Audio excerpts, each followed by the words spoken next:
तो जिसका अंदाजा लगाया जा रहा था आखिरकार वो हो गया। जी हां, हम बात कर रहे हैं भारत पर टैरिफ के फैसले की। डोनाल्ड ट्रंप ने 25% भारत पर टैरिफ लगाया था और यह कहा था कि वो सेकेंडरी टैरिफ लगाने के बारे में विचार कर रहे हैं और इस पर फैसला वो तब लेंगे जब रूस में मुलाकात हो जाएगी स्टीव विटकॉफ और पुतिन के बीच में।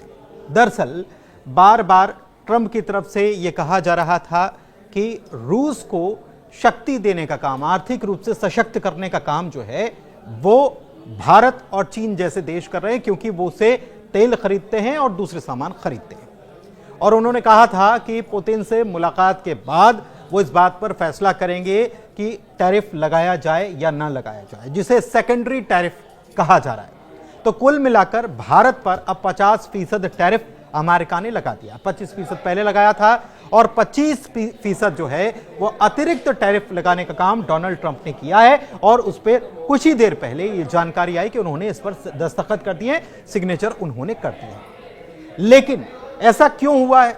ऐसा इसलिए माना जा रहा है क्योंकि जो क्रेमलिन में मुलाकात हुई पुतिन और विटकॉफ की, उसमें यह माना जा रहा था कि शायद पुतिन मान जाएंगे सीज फायर के लिए, कुछ दिनों का सीज फायर हो सकता है। लेकिन ऐसा लग रहा है कि ये बात बन नहीं पाई। तभी तो आज मुलाकात होती है, दोपहर को खबर आती है कि मुलाकात हुई है पुतिन और विटकॉफ के बीच में। विशेष दूत के तौर पर, वो अमेरिका के विशेष दूत के तौर पर गए थे और बात यही यहां पर बननी थी। लेकिन पुतिन ने, ऐसा लगता है कि अपने इरादे साफ कर दिए और पुतिन ने साफ कह दिया है कि वो अभी युद्ध विराम के बारे में सोच नहीं रहे हैं।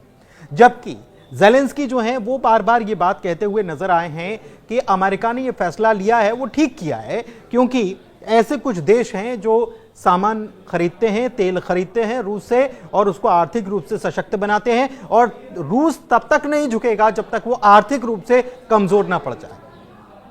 तो इसी को लेकर अमेरिका जो है बार बार, चाहे वो रूस की बात हो, चाहे वो भारत की बात हो, चाहे वो चाइना की बात हो, लगातार अपना टैरिफ गेम या टैरिफ वॉर जो है इसका इस्तेमाल कर रहा है चीजों को युद्ध विराम करने के लिए, थोड़ी स्थिरता लाने के लिए, खास तौर पर यूक्रेन और रूस के बीच में। तो ये परिस्थितियां हैं। लेकिन भारत की तरफ से, और ये बड़ी बात यह है कि ट्रंप से जब पूछा गया था तो ट्रंप बगले झांकने लग गए थे। दरअसल भारत ने भी इसी बात को लेकर यह खुलासा किया कि ये दो मुही बातें अमेरिका की तरफ से क्यों की जा रही हैं, ट्रंप की तरफ से क्यों की जा रही हैं। क्योंकि रूस से केवल हम बिजनेस नहीं करते हैं, भारत बिजनेस नहीं करता है या चीन ही नहीं करता है, रूस से तो यूरोपियन यूनियन भी बिजनेस करता है, रूस से तो अमेरिका भी बिजनेस कर रहा है और लगातार सामान खरीद रहा है। और इसकी लिस्ट बाकायदा बता दिया भारत ने, आईना दिखाने का काम किया कि देखिए ये चीजें आप खरीदते हैं।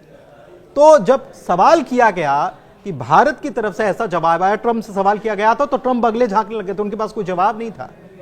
लेकिन आज उन्होंने 25% टैरिफ अतिरिक्त भारत के ऊपर लगाने का फैसला कर दिया, उसके ऊपर सिग्नेचर उन्होंने कर दिए।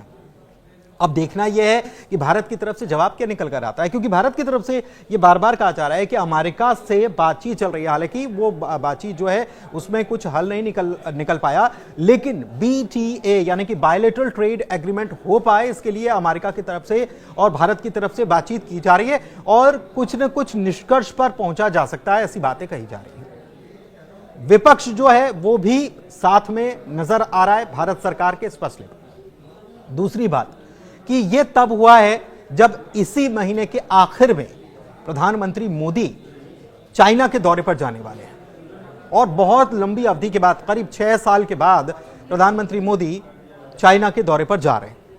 लेकिन इस बीच यह टैरिफ इंपोज कर देना, यानी कि 25% अतिरिक्त टैरिफ लगा देना, यह क्या बता रहा है और भारत की तरफ से इसका जवाब कैसे दिया जाएगा। और लग ऐसा रहा है कि क्रेमलिन में जो बैठक हुई उसका कोई ठोस नतीजा निकल नहीं पाया, यानी कि पुतिन ने साफ कर दिया है कि वो शायद मानने के लिए तैयार नहीं। इससे पहले आपको याद होगा कि रूस और यूक्रेन के बीच में जो जंग चल रही है, इस जंग में कैसे भी शांति हो पाए, थोड़ा सा युद्ध विराम हो जाए, इसके लिए कई दौर की बैठकें हुई। ट्रंप ने कहा कि हम बात करेंगे, फिर बात चली तो अमेरिका और रूस के कुछ प्रतिनिधि सऊदी अरब में बैठे थे, उसमें यूक्रेन के लोग बाहर थे, यूक्रेन के लोगों को शामिल नहीं किया गया। उसके बाद ज़ेलेंस्की ये कहते नजर आए कि हमको तो बैठक में बुलाया ही नहीं गया। तो ये सऊदी अरब में बैठक हुई और उसके बाद फिर कुछ दिनों तक मामला ऐसे ही चलता रहा। इस बीच हमले बढ़ते गए, यूक्रेन ने भी एक बड़ा हमला किया और रूस के हमले लगातार की ऊपर जारी है। इसके बाद यह चला कि क्यों ना तुर्की को इसमें शामिल किया जाए। इस्तांबुल में 3 दौर की बैठकें हुई, लेकिन कैदियों की अदला बदली या कैदियों को रिहा करने के अलावा कोई इस बात पर सहमति नहीं बन पाई थी। कुछ भी हल नहीं निकल पाया था कि ऐसा कुछ हो पाएगा। फिर माना यह जा रहा था, यह आखिरी डेडलाइन बताई गई, क्योंकि ट्रंप वही हैं जिन्होंने यह कहा था कि मैं यूक्रेन और रूस के बीच में जो जंग चल रही है उसको एक दिन में खत्म करवा सकता हूं। लेकिन ट्रंप जब से उन्होंने शपथ ली है तब से लेकर अब तक, जब से वो राष्ट्रपति बने तब से लेकर अब तक इस काम में नाकाम ही साबित हुए। और उनके पास एक हथियार यह था कि वो रूस के ऊपर दबाव बनाने के लिए उन देशों पर सेकेंडरी टैरिफ लगाएं जो देश रूस से बिजनेस करते हैं, रूस से तेल खरीदते हैं। तो उन्होंने आखिरकार यह फैसला ले लिया है। लेकिन क्या इससे भारत पर असर पड़ेगा, या क्या इससे चाइना के ऊपर असर पड़ेगा, या रूस के ऊपर इससे कोई दबाव बन पाएगा क्या? क्योंकि आपको एक बात और बताएं कि जब स्टीव विटकॉफ और पुतिन की मुलाकात हो रही थी, उसी दौरान मॉस्को में एनएसए अजीत डोभाल भी मौजूद थे। तो उनकी मौजूदगी कोई ऐसा नहीं है कि दोनों की मीटिंग के दौरान ही प्लान हुई, उनकी मौजूदगी पहले से मतलब प्लान थी और इसीलिए वो वहां पहुंचे। तो जाहिर तौर पर भारत की तरफ से भी इसको लेकर कोई ना कोई कदम उठाए जा रहे हैं और कूटनीतिक कदम उठाए जा रहे हैं, और आंखों में आंखें डालकर भारत की तरफ से जवाब अमेरिका को दिया जा रहा है। और गिने चुने देश हैं जिसमें भारत शामिल है, चाइना है, जो अमेरिका को जवाब दे रहा है। बाकी देशों ने तो ट्रेड डील करने के लिए अमेरिका को ऑफर कर ही दिया, और अमेरिका भी ये कहता है कि हमारे तो मेल बॉक्स भरा हुआ है। कई सारे ऐसे देश हैं जो हमसे डील करना चाहते हैं जब से हमने टैरिफ इंपोज किया है। लेकिन सबसे बड़ी बात क्या है कि ट्रंप न केवल रूस के ऊपर दबाव बनाना चाहते हैं, बल्कि ट्रंप चाहते हैं कि ब्रिक्स को कैसे भी करके डिसॉल्व कर दिया जाए, ब्रिक्स में फूट डाल दी जाए। और इसीलिए अभी ब्राजील को भी उन्होंने कहा कि आप भी डील कर सकते हैं, आप जब चाहें बात कर लें। लेकिन ब्राजील ने क्या कहा? ब्राजील की तरफ से यह कहा गया कि हम बातचीत तो करेंगे, लेकिन किससे करेंगे? भारत और चाइना से करेंगे। यानी कि ब्रिक्स का हिस्सा है ब्राजील भी, चाइना भी हिस्सा है, भारत भी हिस्सा है, रशिया भी हिस्सा है।